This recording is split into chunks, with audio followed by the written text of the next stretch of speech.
আজকের যে বিষয়টা নিয়ে কথা বলতে যাচ্ছি, বিষয়টা অত্যন্ত স্পর্শকাতর, যে কারণে তারাই আমার ভিডিওটা দেখবেন যারা অত্যন্ত যত্ন সহকারে সতর্কতার সাথে দেখতে পারবেন, অন্যথায় ভিডিওটা দেখবেন না। কারণ প্রতিটা কথাই অত্যন্ত স্পর্শকাতর বিষয় নিয়ে, যে কারণে আমি যদি আপনাদেরকে বোঝাতে ব্যর্থ হই সেক্ষেত্রে একটি বিভ্রান্তি তৈরি হবে। আমি চাই না সেটা হোক। আপনারা শিরোনাম দেখে নিশ্চয়ই বুঝতে পেরেছেন জামাত ইসলামের বিষয় নিয়ে আজকে কথা বলবো, যিনাদেরকে একটি কথিত আদালতের রায়ের মধ্য দিয়ে খুন করা হয়েছে। জামাত ইসলামের নেতাদেরকে যে মানবতা বিরোধী কিংবা স্বাধীনতা বিরোধিতার কথা বলে বিচার করা হয়েছে, সেটা আসলে মানবতা বিরোধী না, সেটা ভারত বিরোধিতার বিচার করা হয়েছে। সেটা কিভাবে, কেন, আমি আমার অনুষ্ঠানে আপনাদেরকে যুক্তি প্রমাণ সহ দেখানোর চেষ্টা করব। বাংলাদেশে মুক্তিযুদ্ধ হয়েছে এবং সেই মুক্তিযুদ্ধে জামায়াতে ইসলামী দলগতভাবে বিরোধিতা করেছে। এর পক্ষে কথা বলার মতো কোনো সুযোগ নেই, কারণ ওই সময় সংগ্রাম পত্রিকা থেকে বিভিন্ন ধরনের স্টেটমেন্ট যেগুলো ওই সময় গোলাম আজম সহ অন্যান্য নেতারা দিয়েছেন, সেখানে বোঝা যায় যে তিনারা স্বাধীনতার বিরোধিতা করেছেন। এখন তিনাদেরও যুক্তি থাকতে পারে। ধরুন যুক্তিটা কেমন, আজকে যদি বাংলাদেশে আইনের শাসন নেই, মানুষ ভোট দিতে পারে না, কথা বলার স্বাধীনতা নাই, সব কিছু আমরা যতটুকু পড়েছি পাকিস্তান ওই সময়ের চাইতে অনেক বেশি ভয়ঙ্কর একটা সময় আমরা পার করছি। এখন আজকে যদি ধরুন মির্জা ফখরুল কিংবা তারেক রহমান সাহেব বলল যে আমরা বাংলাদেশের এই কয়টা জেলা নিয়ে আমরা আলাদা থাকতে চাই, আওয়ামী লীগের সাথে আমরা থাকবো না, করতে দেওয়া হবে? তাদেরকে তো সাথে সাথে ফাঁসি দেওয়া হবে। অতএব সেই সময় যারা পাকিস্তানকে ভাঙতে চেয়েছে, যদি নাকি চিন্তাটা সেভাবে করা যায়, তাহলে রাজনৈতিকভাবে যদি ৭১-এর মুক্তিযুদ্ধে পাকিস্তান জিতে যেত, তাহলে কিন্তু শেখ মুজিবুর রহমান সহ এই ব্লকে যারা ছিল তাদের সবার ফাঁসি হতো। অতএব আজকে রাজনৈতিকভাবে যেহেতু জামায়াতে ইসলামী পরাজিত হয়েছে, তাদের ফাঁসি হবে, এটা খুবই স্বাভাবিক একটা ব্যাপার রাষ্ট্রদ্রোহিতার কারণে। কিন্তু যে বিচারের মধ্য দিয়ে তাদেরকে ফাঁসি দেওয়া হয়েছে, সেখানে বেশ কিছু সাপ্লিমেন্ট যোগ করা হয়েছে, সেটা নিয়েই হচ্ছে বিতর্ক, যেটাকে বলা হচ্ছে মানবতা বিরোধী অপরাধ। সেই কাজগুলো তিনারা করেছেন কিনা, তার মধ্যে একজন হচ্ছে শহীদ আব্দুল কাদের মোল্লা। আবারও বলছি, শহীদ আব্দুল কাদের মোল্লা, কারণ আমার বিশ্বাস যে তিনি শহীদ হয়েছেন। আপনি শুধুমাত্র কমন সেন্স দিয়ে একটু চিন্তা করেন, একজন মানুষ যার বাড়ি হচ্ছে ফরিদপুরের মতো প্রত্যন্ত একটি জায়গায়, তিনি তখন মাত্র ইন্টারমিডিয়েট অনার্স পড়ুয়া একজন ছাত্র, তিনি ঢাকাতে আসলেন, এসে মিরপুরের মতো তখন ঢাকার মূল একটি কেন্দ্র, সেই কেন্দ্রের পুরো নিয়ন্ত্রণ নিলেন এবং কসাই কাদের নাম তিনার নামের সাথে অন্তর্ভুক্তি হলো। এমন একটা বিরাট আকারের কাজ তিনি করলেন। এটা কি সম্ভব? ধরলাম সেটাও সম্ভব। এত বড় একটা কাজ করলে তিনার মোটামুটি ছিটে ফোটা তো তার এলাকায় থাকার কথা। তার এলাকায় একজন মানুষ যদি বলে, আপনি যিনি আওয়ামী লীগ করেন কিংবা জামাত বিরোধী মানুষ, আপনি যান গিয়ে ফরিদপুরের একজন মানুষের কাছে, আপনার আওয়ামী লীগের ওখানে নিরপেক্ষ কিংবা জামাত বিএনপির লোকজনের কাছে জিজ্ঞেস করার দরকার নাই, আওয়ামী লীগের লোকজনের কাছে গিয়ে জিজ্ঞেস করবেন আব্দুল কাদের মোল্লা কেমন। আমি কেন বলছি কথাগুলো, কারণ হচ্ছে সম্ভবত ২০১২ সালে আমি এই বিষয়টা নিয়ে একটি নিউজ করেছিলাম। সেখানে মিরপুরের যে জায়গাটার কথা বলা হচ্ছে, যে যেখানে গণহত্যা হয়েছে, তারপরে হচ্ছে যেখানে মানুষজনকে নিয়ে এসে রাখা হতো, সেরকম একটা জায়গা আছে এবং সেখানে কসাই কাদের নামে একজন মানুষও ছিল। একজন মানুষও বলতে পারে নাই যে এই কাদের মোল্লা আর হচ্ছে সেই কসাই কাদের এক ব্যক্তি। সেটা নিয়ে ২১শে টেলিভিশনে নিউজ গিয়েছিল, সেই নিউজ যাওয়ার কারণেও সেটা নিয়ে নানান ধরনের দেন দরবার হয়েছে, কিন্তু নিউজটা শেষ পর্যন্ত প্রচারিত করেছিলাম, যে কারণে আমি জানি সেই বিষয়টা নিয়ে কিছু ভেতরের খবর। আপনাদের যদি ইচ্ছা হয় আপনারাও মিরপুরে যান, আপনারা তার গ্রামের বাড়িতে যান, গিয়ে জেনে আসুন যে আসলেই এই ব্যক্তি সেই কসাই কাদের কিনা। আপনি যদি সত্য কথা শুনতে চান, তাহলে আপনার নিজের মেন্টাল স্যাটিসফ্যাকশনের জন্য এই তথ্যগুলো উদ্ধার করা প্রয়োজন। চলুন আমরা শুনি তিনার এলাকার মানুষের বক্তব্যগুলো। যে পল্লব হত্যার মামলা ওনাকে আসামি করছে, সে পল্লবের আপন ভাবি বললো যে আমরা সাক্ষী দিল যে আমরা কাদের মোল্লার নাম মামলা হওয়ার পরে শুনছি, অথচ তারই স্বাস্থ্য ভাই সাজানো নাটক করলো যে কাদের মোল্লা মারছে। কাদের মোল্লা যে মাইরে থাকে ৭৫ সাল পর্যন্ত বঙ্গবন্ধু ছিল ক্ষমতায়, তখন তো তার বিরুদ্ধে একটা জিটিএনটি হয় নাই, তার বিরুদ্ধে কোথাও একটা মামলা হয় নাই। এতদিন পরে ৪০ বছর পরে এই লোকগুলো কি করে কাদের মোল্লাকে চিনল?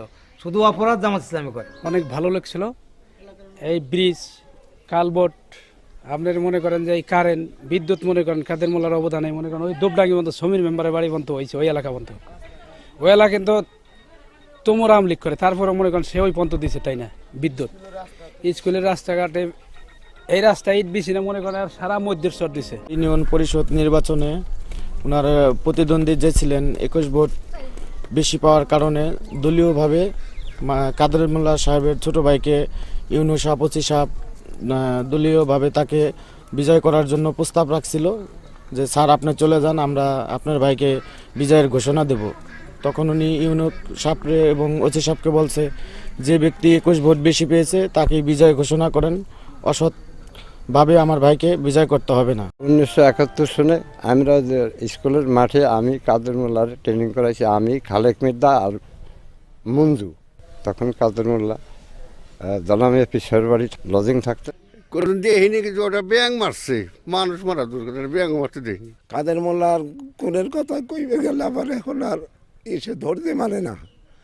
তার মতো সরল লোক আর ভালো লোক খুব এই পৃথিবীতে কমই আছে। তাই এই জালিম সরকার একদিন এর ফল আল্লাহ তারে দিবই, এর মধ্যে কোনো সন্দেহ নাই। কাদের মোল্লা কারো ক্ষতি করেনি আজ পর্যন্ত। আমার জীবনে আমার বয়স 45-এর উপর গেছে, আর বাপেও কোনোদিন দেয়নি যে কাদের মোল্লা কোনোদিন ক্ষতির কাজ করছে। লাস্ট যেদিন দেখা করতে গেলাম সেদিন রোজা ছিলেন, দেখি একটা টুলের উপরে বসে সেই গ্রিন টি খাচ্ছেন এক মগ, খুব নির্লিপ্তভাবে, খুব ধীর স্থির শান্ত চিত্তে চাটা খাচ্ছেন। উনি জানতেন যে ওই দিন ওনার রায় কার্যকর হতে পারে, এরপরও ওনাকে ওই রকম প্রশান্ত চিত্তে চা খাওয়া দেখে আমি একটু অবাক হয়ে গেছিলাম। তো এটা আমার এখন ওই যে টুলের উপরে বসেছিল, এটা আমার চোখে চোখে ভাসে। তাছাড়া ওনাকে সবসময় একদম দৃঢ়চিত্তই দেখেছি, কখনো ভেঙে পড়তে দেখি নাই। তিনার একজন সাক্ষী ছিল যাদের বাসায় 71-এ এই শহীদ আব্দুল কাদের মোল্লা ছিলেন, সেখানে লজিং থাকতেন। সেই বাসার একজন মানুষ, তিনি এখনো জীবিত আছেন এবং তিনি শহীদ আব্দুল কাদের মোল্লার পক্ষে আদালতে সাক্ষী দিতে চেয়েছিলেন। এই কথা রাষ্ট্রপক্ষ জানে এবং জানার কারণে আগের রাতে ডিবি পুলিশের একটি দল সেই বাড়িতে যায় এবং সেই বাড়িতে গিয়ে সেই ব্যক্তিকে খুন করার হুমকি দেয় যদি তার পরদিন সে সেই বাসা ছেড়ে চলে না যায়। এটাই হচ্ছে এই কথিত আন্তর্জাতিক অপরাধ ট্রাইব্যুনালের বিচার। চলুন তিনার মুখে শোনা যাক বক্তব্যটা। রাত্রি 11:30 বাজে খুলে দরজা, সবাই ঘরের মধ্যে হচ্ছে, মিষ্টি ভাষায় আমার নাম ধরে গালাগালি করছে, তোমাকে থানায় যেতে হবে। আমি তো থানায় কেন যাবো? আমি কোনো অন্যায় করিনি। শেষে বললো যে তো ঠিক আছে, তো তুমি এখন বাড়ি চলো।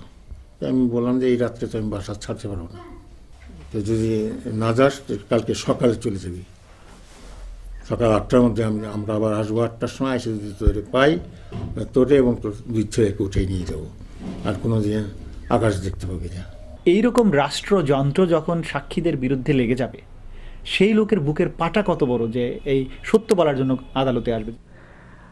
আমরা মতিউর রহমান নিজামী সাহেবের কয়েকজন সাক্ষী, যেগুলো রাষ্ট্রপক্ষের সাক্ষী ছিল এবং মতিউর রহমান নিজামীর বিপক্ষে সাক্ষী দিয়েছেন, সেই মানুষগুলোর মুখ থেকে শুনবো যে আসলে মতিউর রহমান নিজামীর বিপক্ষে তিনারা যে সাক্ষ্য দিয়েছেন সেটা সত্য কি মিথ্যা। চলুন শোনা যাক। জোর জুলুম করে এখন ধরে তাই বলাইলো, তাই বলেছিলাম। কারা জোর জুলুম করে দিল? বলেছিল যে মানে যে সংবাদদাতা করলো, আবার আওয়ামী লীগের লোক মানে যে করলো যে তুমি তাকে বলো এই কথার জন্য বলেছিলাম। তখন যে আমাকে মানে যে খুব ভয় দেখাইলো। তখন আমি নামাজ পড়ি, যখন নামাজ পড়ি, আমার নামাজের থেকে 8 টিকাত নামাজ পড়েছি, আর 4 টিকাত পড়ি হয়নি, আমাকে জোর করে ধরে টানি নিয়ে যায়। সেই কথা বলাইলো। কোন কথা? একটা এইগুলেন বললো যে সবাই দুটো হরিণ ধরে লিয়ে এসে খাওয়াইলো, আবার দুটো মেয়েকে ধরে লিয়া আর্মি রাতে ধরে দিলে এগুলেন কবাইলো, তাই বললো খাওয়াইলো। কে কে ধরে নিয়ে আসছিল? এই রাজা কাকা ধরে লিয়ে আসলো, কিন্তু নিজামি বলে সাথে ছিল, এগুলেন কবাইলো। সে কি সে ছিল নাকি? না, আমি তার দেখেই নেই, আমার সাথে দেখাই হয় নাই। সেই মানুষগুলোর যা হয়েছে সেটা আর তাদের পরিবারকে ফেরত দেওয়ার কোনো সুযোগ নেই। কিন্তু আজকে এখনো পর্যন্ত যে মানুষগুলোকে মৃত্যুর মুখে ঠেলে দেওয়ার ষড়যন্ত্র চলছে, তাদের ক্ষেত্রে অন্তত সরকারের এই ঘটনাগুলোর সাথে যারা জড়িত আছেন, পৃথিবীর এমন একটি দুর্যোগ ঘন মুহূর্তে এসে তাদের বিবেকবোধ কাজ করুক, এটা প্রার্থনা করি। দেলোয়ার হোসেন সাঈদী, তিনার আমৃত্যু কারাদণ্ড দেওয়া হয়েছে।